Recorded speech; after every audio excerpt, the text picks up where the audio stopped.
జ్యోతుల హారతి, సాయి స్వరూపమా నీకు పూల హారతి, సచ్చరితం నీకు జ్ఞాన జ్యోతుల హారతి. జ్ఞానహారతి జ్ఞానజ్యోతులహారతి, సాయి స్వరూపమా నీకు పూలహారతి, సచ్చరితం నీకు జ్ఞానజ్యోతులహారతి.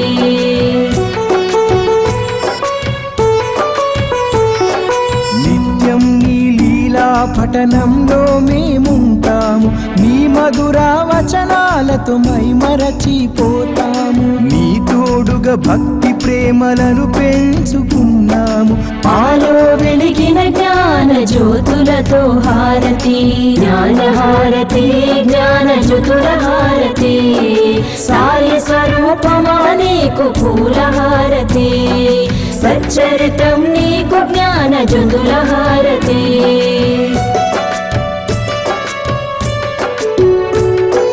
సాయి ఆత్మను నీలో నింపుకుంటివి, తనివి తీర సాయిని దర్శింపజేస్తివి.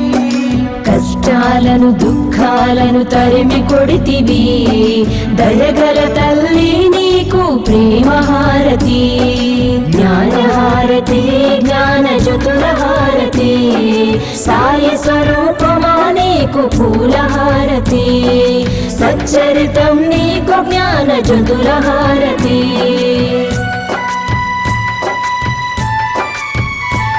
మా కర్మలన్నీ తొలగించి కరుణించినావమ్మ, శాంతి సౌఖ్యాలను అందించినావమ్మ, జీవన నావను దరి చేర్చిన నీకు కర్పూర హారతితో నీరాజనం. జ్ఞానహారతి జ్ఞానజ్యోతులహారతి, సాయి స్వరూపమా నీకు పూలహారతి, సచ్చరితం నీకు జ్ఞానజ్యోతులహారతి. జ్ఞానహారతి జ్ఞానజ్యోతులహారతి, సాయి స్వరూపమా నీకు పూలహారతి, సచ్చరితం నీకు జ్ఞానజ్యోతులహారతి, సచ్చరితం నీకు జ్ఞానజ్యోతులహారతి, సచ్చరితం నీకు జ్ఞానజ్యోతులహారతి.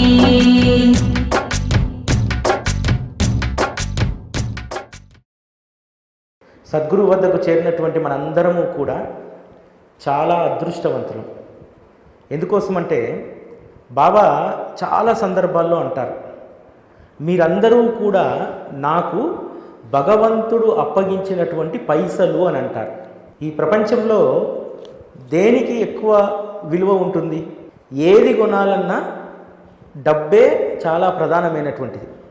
అందుకనే బాబా మనందరినీ కూడా మీరు నాకు భగవంతుడు అప్పగించినటువంటి పైసలు. ఈ ప్రపంచంలో డబ్బు కంటే విలువైంది చాలా ఉండవచ్చు.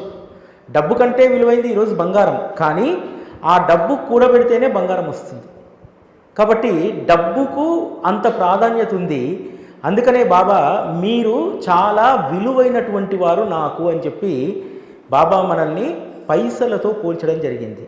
కాబట్టి తన వద్దకు చేరినటువంటి పైసకు అంటే ఆ డబ్బుకు విలువను పెంపొందించాలి కదా, దాని విలువను పెంపొందించాలి, దాని గౌరవాన్ని పెంపొందించాలి. ఇవన్నీ పెంపొందించేటువంటి బాధ్యత మన జీవితంలో బాబా తీసుకున్నారు. మనం బాబా దగ్గరికి చేరినప్పుడు మన విలువ అనా పైసా అనుకోండి. బాబా దగ్గరికి చేరిన తర్వాత మనల్ని ఆయన సంరక్షిస్తూ ఆయన చెప్పినట్టు మనం వింటూ వారు చెప్పినట్టు వ్యవహరిస్తూ ఉంటే అనా పైస విలువ 5 పైసలకు చేరుతుంది, 5 పైసల విలువ రూపాయికి చేరుతుంది, రూపాయి విలువ 100, 100 నుంచి 1000, 1000 నుంచి లక్ష, లక్ష నుంచి కోటి రూపాయలు. అంటే బాబా దగ్గరికి వచ్చిన తర్వాత మన వాల్యూను మనం పెంచుకోవాలి. ఈరోజు మనం ఒక 10 రూపాయలు సంపాదిస్తే ఆ 10 రూపాయలు ఎక్కడైనా పెట్టుబడి పెట్టి కొద్ది రోజుల తర్వాత దాన్ని 100 రూపాయలు చేయాలనుకుంటాం. అదేవిధంగా బాబా కూడా తన వద్దకు వచ్చినటువంటి బిడ్డల యొక్క విలువను పెంచాలి, వాడి యొక్క జీవన సామర్థ్యాన్ని పెంచాలి, వాడి జీవితంలో ఎటువంటి అకర్మలు చేయకుండా బుద్ధిని కలిగించాలి అనేటువంటిది బాబా ఎప్పుడూ మన కోసం పరితపిస్తూ ఉంటారు. ఎందుకంటే ఒక వ్యక్తి కోసము, ఒక మనిషి కోసము ఎవరూ కూడా ఇంతగా ఆలోచించేటువంటి దైవం ఇంకొకరు ఉండరు. ఒక్క బాబా మాత్రమే తనను ఆశ్రయించినటువంటి భక్తుల యోగక్షేమాల కోసం అహోరాత్రులు ఆయన మన శ్రేయస్సు కోసం పాటుపడుతూ ఉంటారు. అందుకనే బాబాను ఆశ్రయించినటువంటి భక్తులు వారిని విడిపడిపోరు. అదేవిధంగా బాబా అనుమతి లేకుండా, బాబా యొక్క అంగీకారం లేకుండా మనం కూడా బాబా వద్దకు చేరుకోలేము అనేటువంటి సత్యాన్ని కూడా మనం గుర్తుపెట్టుకోవాలి. ఎందుకంటే బాబా ఒక మాట చెప్తారు, ఎప్పుడు కూడా ఆ మాట అంటూ ఉంటారు, నా వాడనేటువంటి వాడు సప్త సముద్రాల ఆవతల ఉన్న వాడి కాలుకు దారం కట్టి పిచ్చుకను లాగినట్టు లాగుతాను అని అంటారు. నిజానికి ఆయనకు అవసరం లేదు. కానీ కలియుగంలో సద్గురువు పరమ దయ కలిగినటువంటి వారై ఉంటారు. ఆ దయ కలిగినటువంటి సద్గురువు తనతో రుణానుబంధం ఉన్నటువంటి బిడ్డలందరినీ కూడా, ఎవరెవరు ఎక్కడెక్కడ ఉన్నారనేటువంటి వాళ్ళందరినీ కూడా ఆయన గుర్తించి ఆయన వద్దకు ఆయన రప్పించుకుంటారు. వారి వద్దకు వెళ్ళాలనేటువంటి జిజ్ఞాస ఎవరికైతే ఉంటుందో వారికి బాబా ఎంత అద్భుతమైనటువంటి అనుభవాన్ని ఇచ్చి షిర్డీకి తీసుకొస్తారంటే, ముంబైలో ఒక సాధారణమైనటువంటి ఉద్యోగి, వారి పేరు గణేష్ గోపాల్ అని చెప్పి, అతనికి విపరీతమైనటువంటి అనారోగ్యం చేస్తుంది. వారికి అనారోగ్యం చేసినప్పుడు వాళ్ళ అమ్మగారు చెప్తారు, నీవు షిరిడిలో ఉన్నటువంటి బాబాను ప్రార్థించు, తప్పకుండా నీ ఆరోగ్యం మెరుగుపడుతుంది అని అంటుంది. అంతేకాదు, నీ ఆరోగ్యం మెరుగుపడ్డ తర్వాత బాబాను దర్శించుకుంటాననేటువంటి మొక్కును కూడా నువ్వు మొక్కుకో అంటుంది. అతనికి కూడా బాబా యొక్క దైవత్వము, వారి యొక్క గొప్పతనం తెలుసుకున్న అతనికి ఎప్పుడెప్పుడు షిరిడి వెళ్ళాలి, బాబాను దర్శించుకోవాలని చెప్పి అతనికి ఆరోగ్యం కుదుటపడ్డటువంటి నాటి నుండే ఆ తపన ప్రారంభమవుతుంది. కానీ అతనికి నెలకు 15 రూపాయల జీతం. ఒక్కసారి కుటుంబంతో షిరిడి యాత్ర చేయాలంటే ఆ నెల జీతం మొత్తం షిరిడి యాత్రకే సరిపోతుంది. ప్రతి నెల కూడా ఎలాగైనా సరే వెళ్ళాలని చెప్పి తను నిర్ణయించుకుంటాడు, కానీ వెళ్ళలేకపోతాడు. కానీ అటువంటి తపన ఉన్నటువంటి వారిని బాబా ఎంత అద్భుతంగా ఆశ్చర్యంగా తన వద్దకు రప్పించుకుంటారంటే, ఒకసారి షిరిడీలో మోటార్ చెడిపోతుంది. చెడిపోతే షిరిడీలో ఏ రిపేర్ వచ్చినా సరే రామచంద్ర తర్కడు ఆ రిపేర్ చేయించేటువంటి బాధ్యత ఆయన తీసుకుంటారు. ఆ విషయం తెలిసిన తర్వాత ఒక మెకానిక్ను, తన భార్యను, ఇద్దరినీ కలిపి షిరిడీకి పంపాలనుకుంటాడు. అందుకు కావలసినటువంటి ఏర్పాట్లన్నీ చేస్తాడు. రైల్వే స్టేషన్కు తన భార్యను, అదేవిధంగా ఆ మెకానిక్ను ఇద్దరినీ కూడా తీసుకుని వెళ్తాడు. వెళ్ళి ఆ మిల్లులో పనిచేస్తున్నటువంటి ఎవరైతే గణేష్ వినాయక్ అనేటువంటి వ్యక్తి షిరిడి వెళ్ళలేకపోతున్నాడో అతనికి బాబాకు అర్పించడానికి పూలమాల, అగరబత్తి, ఆరతి కర్పూరం నువ్వు మార్కెట్ నుంచి తీసుకురా అని చెప్పి మేనేజర్గా తనకు బాధ్యత అప్పగిస్తాడు. అతను ఎంతో శ్రద్ధగా పూలమాలను, ఆ పూజా సామాగ్రిని అంతా కొనుక్కొని రైల్వే స్టేషన్కి వచ్చి వెయిట్ చేస్తూ ఉంటాడు. ఆ పూలమాల పట్టుకున్నటువంటి అతనికి, నేను ఈ విధంగా బాబాకు పూలమాలను పట్టుకొని ఎప్పుడు షిరిడీకి వెళ్ళగలుగుతాను, ఈ జన్మలో ఇది సాధ్యమేనా అని చాలా బాధపడుతూ ఉంటాడు. ఆ పూలమాల తెచ్చినటువంటి ఆ గణేష్ గారితో మిల్లు మేనేజర్ అయినటువంటి తర్కడ్ అడుగుతారు, నీకు షిరిడీకి వెళ్ళాలని ఉంది కదా, నువ్వు వెళ్తావా షిరిడీకి అంటారు. అవును సార్, నేను వెళ్తాను అని అంటారు. మా కుటుంబ సభ్యులు ఇంకొకరు వెళ్తా అంటే అదనంగా ఇంకొక టికెట్ తీసి ఉంచాను, నువ్వు వీరితో పాటు షిరిడీకి వెళ్ళు అని అంటారు. అంటే బాబాను చేరాలనేటువంటి జిజ్ఞాస కలిగినటువంటి వారిని ఆ రోజు బాబా ఏ విధంగా వారు షిరిడీకి రావడానికి కావలసినటువంటి ఏర్పాట్లు చేసేటువంటి వారు. అతను తన జీవితంలో ఈ జన్మలో బాబాను చేరుకోగలుగుతానా అనేటువంటి ఆ వారి యొక్క హృదయ ఘోషను బాబా షిరిడీలో ఉండి విన్నారు. మోటార్ రిపేర్ నెపంతో వారిని షిరిడీకి రప్పించేటువంటి ప్రణాళిక కూడా బాబాయే చేశారు. అంటే ఇక్కడ మనం గమనించాల్సింది ఏంటంటే, ఆ రోజైనా ఈ రోజైనా మనం ఎవ్వరము కూడా షిరిడీకి మనకు మనంగా ఎవరము వెళ్ళినటువంటి వాళ్ళం కాదు. ఖచ్చితంగా బాబా ఏదో ఒక సమయంలో మనల్ని ఏదో ఒక సాకుతోటి బాబా చేర్చుకున్నటువంటి వారే.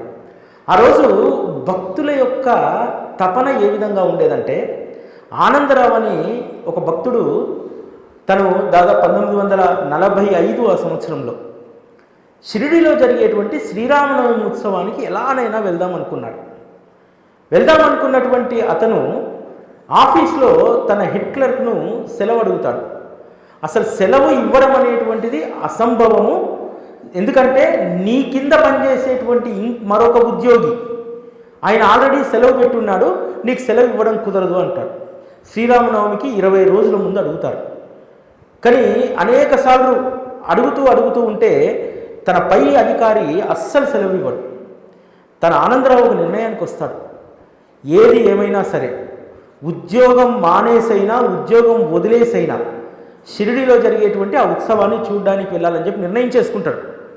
ఖచ్చితంగా ఉత్సవానికి 3 రోజుల ముందు ఇక్కడి నుంచి నేను బయలుదేరాలి, అనుమతి ఇస్తే ఇచ్చాడు, ఉద్యోగం ఉంటే ఉంటుంది, పోతే పోతుంది.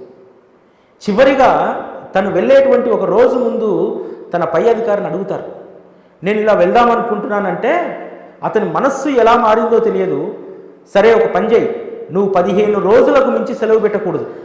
అతను అడిగినటువంటిది 5 రోజులు సెలవు. 15 రోజులకు మించి సెలవు పెట్టకూడదు, 16వ రోజు నువ్వు డ్యూటీలో జాయిన్ కావడానికి రావాల్సిందే అని అంటారు. పరమ ఆశ్చర్యంగా ఆ సెలవు దొరుకుతుంది, షిరిడీకి వెళ్తారు. అంటే బాబా కోసం అవసరమైతే ఉద్యోగాన్ని సైతం వదులుకోవాలనేటువంటి నిర్ణయానికి వచ్చారు చూసారా. అటువంటి నిర్ణయం బాబా ఎందుకు చేస్తారు? చేయరు కదా. తన భక్తుడు ఎప్పుడూ కూడా వారి భక్తుడి యొక్క శ్రేయస్సును ఎప్పుడు బాబా కోరుతూ ఉంటారు. భక్తుడి యొక్క ఉద్యోగం పోగొట్టుకొని షిరిడీకి రావడం బాబాకి ఇష్టం లేదు. అందుకనే ఆ మార్గాన్నంతా సవ్యంగా సరిదిద్ది ఆ అధికారే సెలవిచ్చేలాగా అతని మనసును మార్చి తన భక్తుడిని షిరిడీకి శ్రీరామనవమి ఉత్సవాన్ని రప్పించుకొని హాయిగా 10 రోజులు అక్కడ ఉండే విధంగా బాబా అతనిని అనుగ్రహించారు. అంటే షిరిడీకి రాకపోకలు అనేటువంటివి మన చేతుల్లో ఉన్నటువంటివి కాదు. షిరిడీ రాకపోకలు, అదేవిధంగా మనం బాబాను ఆశ్రయించడం, ఇవన్నీ కూడా బాబా నిర్ణయం ప్రకారమే జరుగుతుంది. బాబా తన భక్తుడి మనస్సులో ఎంత బలంగా ముద్ర వేస్తాడంటే తన రూపాన్ని, తన పట్ల శ్రద్ధాభక్తులు కలిగి ఉండడానికి ఒక్కసారే మన హృదయాన్ని తడతాడు. ఆ హృదయాన్ని తట్టిన తర్వాత మనం దాన్ని పదిలంగా ఆ హృదయంలోకి బాబాను ప్రవేశపెట్టుకుంటేనే ఆయన స్థిరంగా ఉంటారు. ఎందుకంటే రామ్లాల్ అనేటువంటి ఒక వ్యక్తి ముంబైలో ఉంటారు. రామ్లాల్కు బాబా గురించి ఏమీ తెలియదు. బాబా ఒకరోజు అతని స్వప్నంలో కనిపిస్తాడు. కనిపించి నీకోసం నేను ఎదురు చూస్తున్నాను, రావేంటి అని అడుగుతాడు.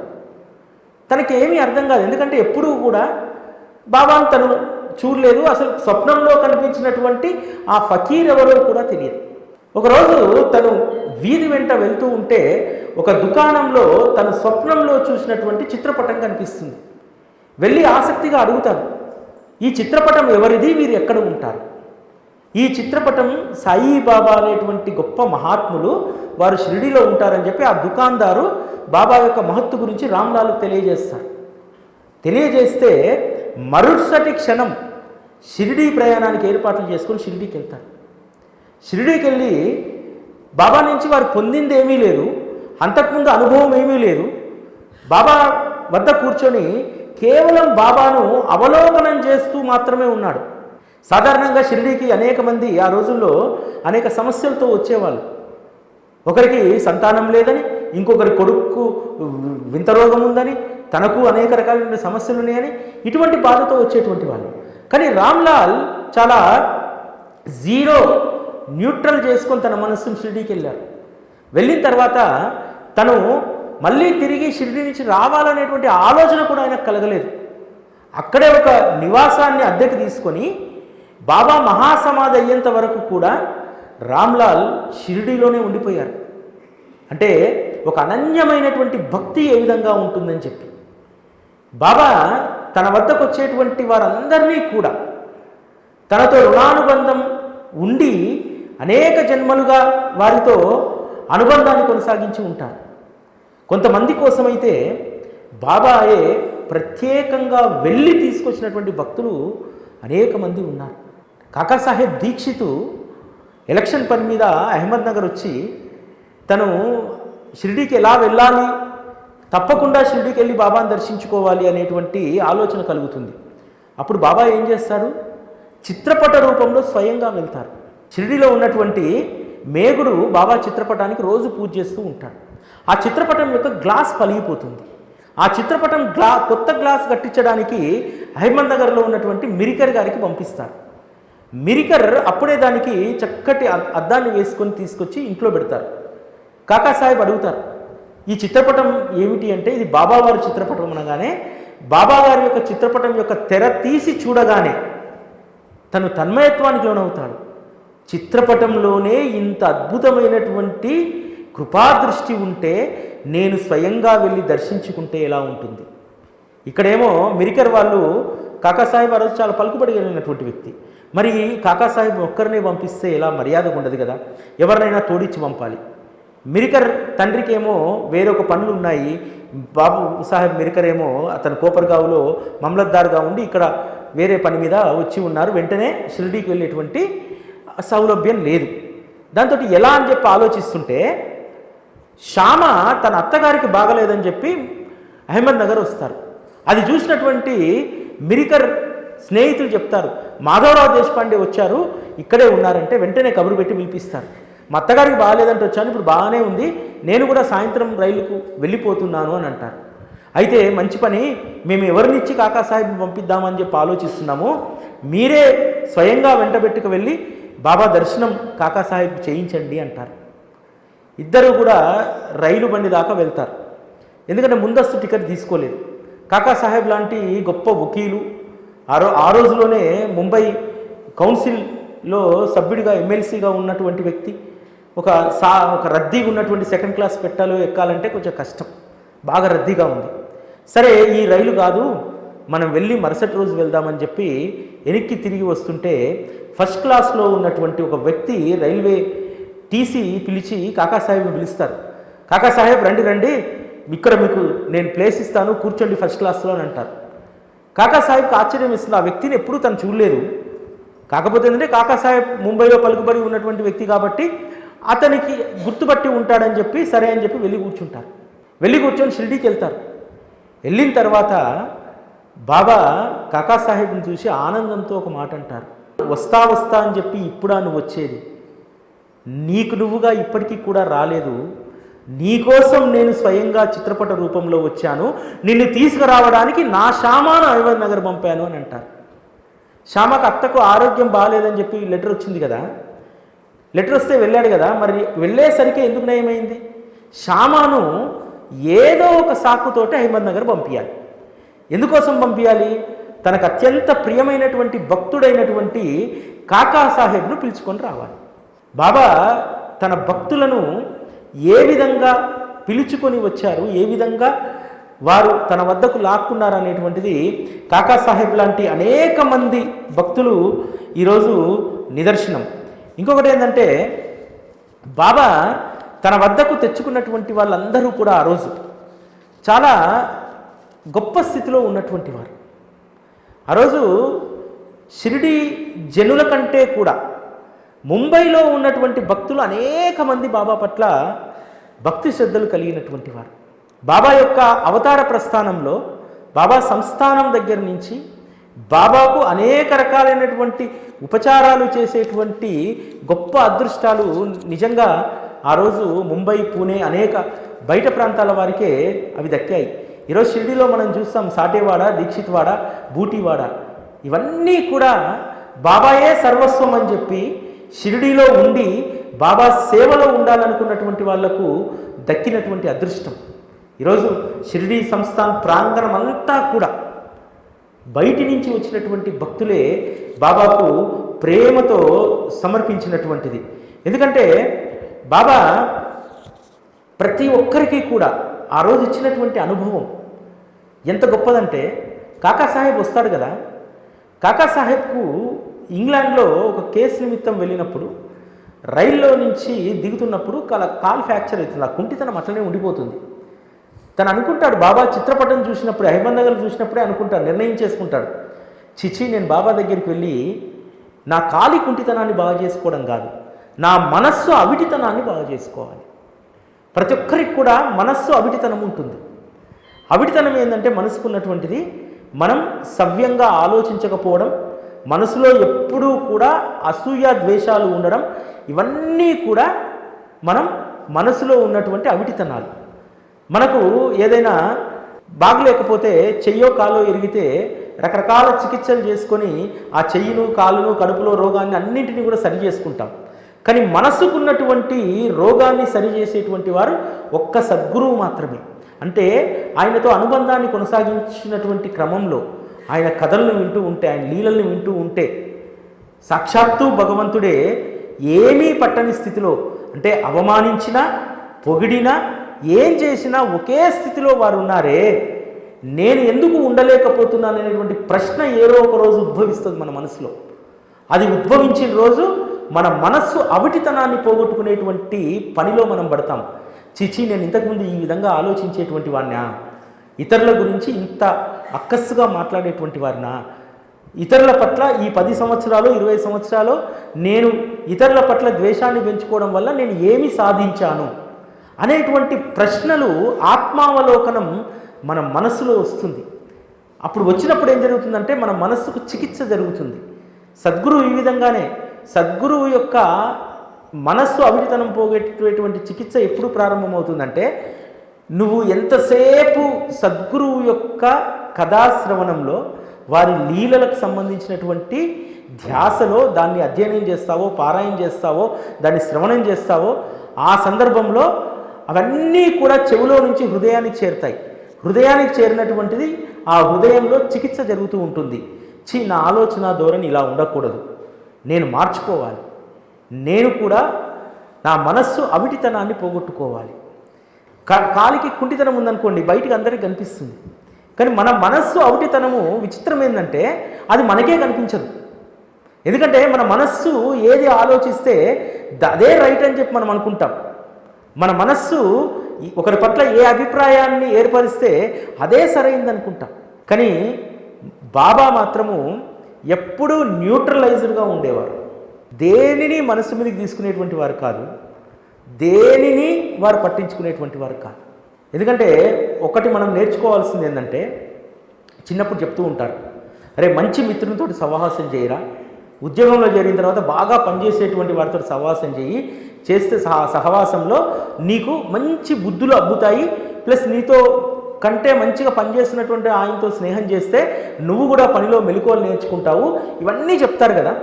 మరి జీవితంలో మనకు మనం అనుసరించాల్సినటువంటి సత్ప్రవర్తనను ఎవరు నేర్పిస్తారు? ఒక్క సద్గురువు మాత్రమే నేర్పిస్తారు. మనుషులకు మనకు చాలా ఈగోస్ ఉంటాయి. ఆ ఈగోస్ ఏంటంటే, ఏంది వాడు చూసి నేర్చుకునేది, ఏంది ఆవిడ చెప్తే వినేది, ఇటువంటి ఈగోస్ ఉంటాయి.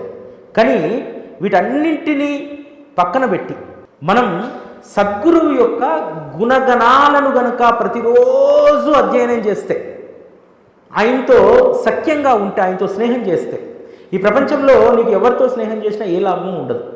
ఇది 100%. నీకు సహాయం చేసేటువంటి సమయానికి అందరూ తప్పించుకుంటారు. జీవితంలో ఏంటంటే నువ్వు ఆశ్రయించినటువంటి భగవంతుడు సద్గురువు మాత్రమే నీకు చిరకాలమైనటువంటి స్నేహితుడుగా ఉంటారు. కాబట్టి నువ్వు స్నేహం చేస్తున్నటువంటి సద్గురువు యొక్క గుణగణాలు నీకు అబ్బాయా లేవా అనేది చూసుకోవాలి. ఖచ్చితంగా అబ్బుంటాయి, ఖచ్చితంగా. ఎందుకంటే ప్రతి ఒక్కరికి కూడా బాబాను ఆశ్రయించినటువంటి వాళ్ళకి కొంత సెన్సిటివ్నెస్ వస్తుంది. అరే మనలాగానే దానికి కూడా ఆకలిస్తుంది, కుక్కకు పిడకెర మెతుకులు పెడదాం అనేటువంటి ఆలోచన వచ్చింది చూసారా. ఇంతకుముందు లేనటువంటిది ఇప్పుడు ఎందుకు వచ్చిందంటే, నువ్వు స్నేహం చేస్తున్నటువంటి సద్గురువు యొక్క దయాగుణం నీలో ప్రవేశించింది. బాబా యొక్క గుణగణాలన్నీ కూడా మనలో ప్రవేశిస్తే మనం కూడా ఉత్తమమైనటువంటి జన్మను మనం గడుపుతాము. చాలామంది బాబా మార్గంలో కానీ భగవంతుని మార్గంలో కానీ ఏం కోరుకుంటారు తెలుసా? బాబా మార్గంలో కూడా కొంతమంది కోరుకుంటారు, అరే బాబాకు ఉన్నటువంటి శక్తులు నాకు వస్తే బాగుండని చెప్పి. అరే కనీసం బాబాకు ఉన్నటువంటి దయాగుణమే నీకు రాలేదు, శక్తి ఎక్కడి నుంచి వస్తుంది? చాలామంది ప్రయత్నం చేస్తూ ఉంటారు, బాబా జపం చేస్తే శక్తి వస్తుందేమో, నేను కూడా బాబాలాగా ఏదైనా విభూతి తీసి పెడతానేమో, ఇంకోటి సృష్టిస్తానేమో, ఇటువంటి వాటి కోసం తాపత్రయపడతారు తప్ప, అరే బాబాతో నేను సహవాసం చేస్తున్నాను, కనీసం ఆయనలో ఉన్నటువంటి దయాగుణం నాలో అనువంతైనా వచ్చిందా? అందరినీ కూడా సమానంగా చూసేటువంటి, అందరినీ గౌరవించేటువంటి బుద్ధి నాకు కలిగిందా లేదా? బాబా ఒక సందర్భంలో అంటారు, శ్యామకు విష్ణు సహస్రనామం పుస్తకం ఇచ్చేటువంటి క్రమంలో ఆ రామదాసి వచ్చి గొడవ చేస్తాడు, శ్యామ పైన దాడి చేసినంత పని చేస్తారు. బాబా అంటారు, రామదాసి పుస్తకం డబ్బులు పెడితే వస్తుంది, మనుషులు వస్తారా? మనుషుల్ని మనం పోగొట్టుకోకూడదు రామదాసి. నువ్వు రామదాసి సన్యాసి దీక్షలో ఉన్నావు, రామదాసి అయితే నీకు సమతా మమతలు ఉండాలి, ఈ ద్వేషం ఎందుకు? ఒక్కటి గుర్తుపెట్టుకో, పుస్తకం డబ్బులు పోస్తే వస్తుంది, మనుషులు రారు. మనుషులు మనతో ఎక్కువ మందిని మనం ఎంతమందితో మనం సఖ్యంగా ఉంటే నీలో అంత సుగుణాలు ఉన్నట్టు అని చెప్పి బాబా చెప్తాడు. మనం అనుకుంటాం చాలామందితో మనం సంబంధ బాంధవ్యాలు మెయింటైన్ చేస్తున్నామని చెప్పి, కానీ నిజానికి అవసరానికి ఎవరు కూడా ఉండరు. మన యొక్క మంచితనం మనతో ఎంతమంది సఖ్యంగా ఉన్నారనేటువంటిది ఎప్పుడు తెలుస్తుందో తెలుసా? మనం చనిపోయిన రోజు వస్తారే వాళ్ళు. ఆ రోజు నీ ఆత్మ క్షోభించకూడదు. అరే నేను పోతే ఒక్కడూ రాలేదే, మోసేందుకు ఆ నలుగురు లేరే అని ఆత్మ క్షోభించకూడదు.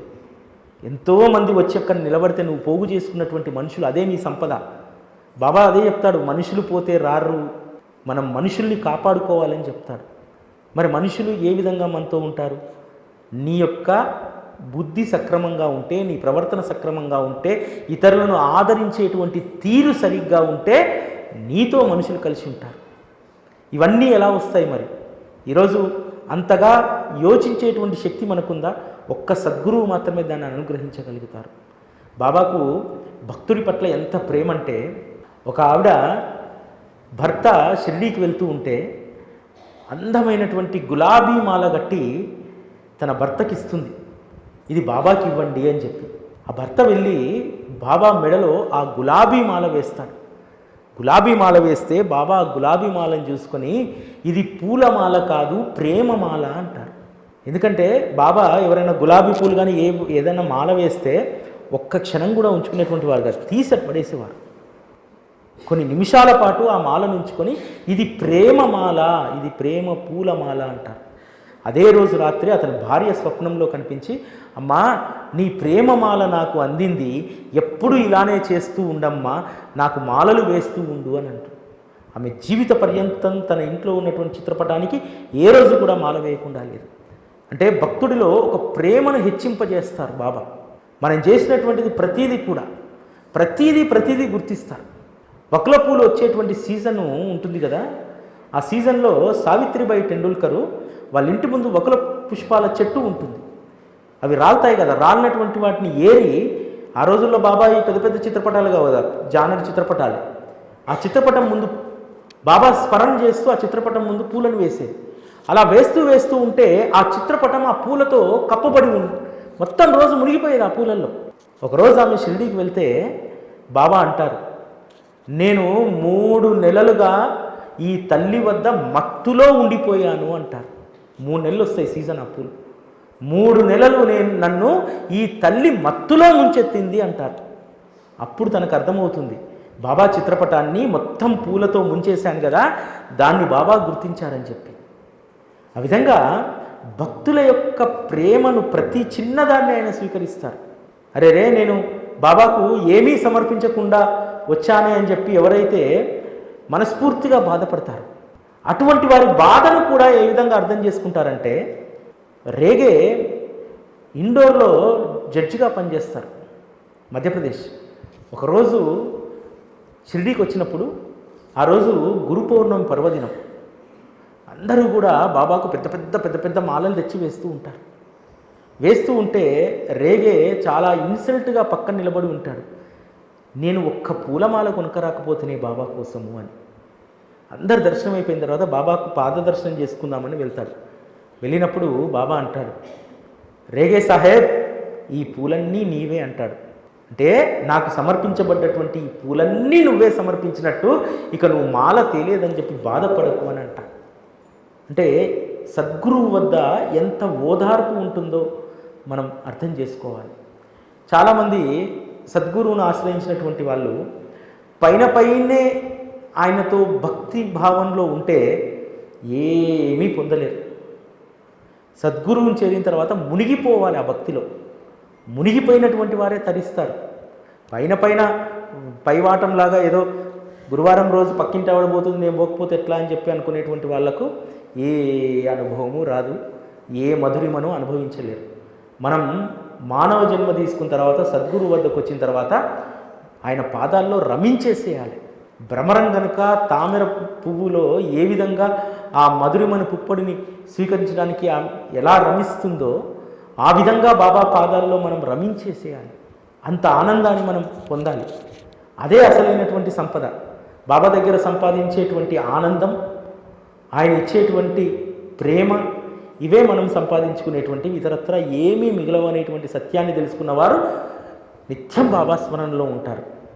ఇక్కడ గొప్ప విషయం ఏంటంటే, బాబా స్మరణలో ఉండాలంటే వస్త్రం మార్చాల్సిన అవసరం లేదు, కాషాయం కట్టాల్సిన అవసరం లేదు, లేకపోతే ఏదో దీక్షలు తీసుకోని అవసరం లేదు, ఏమీ అవసరం లేదు. స్వచ్ఛమైనటువంటి మనస్సుతో ఆయనను మన అంతర్యామిగా చేసుకుంటే, అంటే మన అంతర్యామిగా, మన అంతరంగంలో ఆయన ఉన్నారనేటువంటి భావనలోకి వస్తే 100% నువ్వు ఆయనతో 24 గంటలు ఆయన స్మరణలో ఉన్నట్టే. అటువంటి అంతర్యామిత్వాన్ని మనం కైవసం చేసుకోవాలి. చేసుకుంటే బాబా మనలోనే ఉంటారు. ఎప్పటికప్పుడు మనకు కావలసినటువంటి అద్భుతమైనటువంటి సలహాలు, సూచనలు, నీ జీవితం ఎలా ఉండాలనేటువంటిది ఆయన నిర్ధారిస్తారు. శ్రీ సచ్చిదానంద సద్గురు సాయినాథ్ మహారాజ్ కీ జై.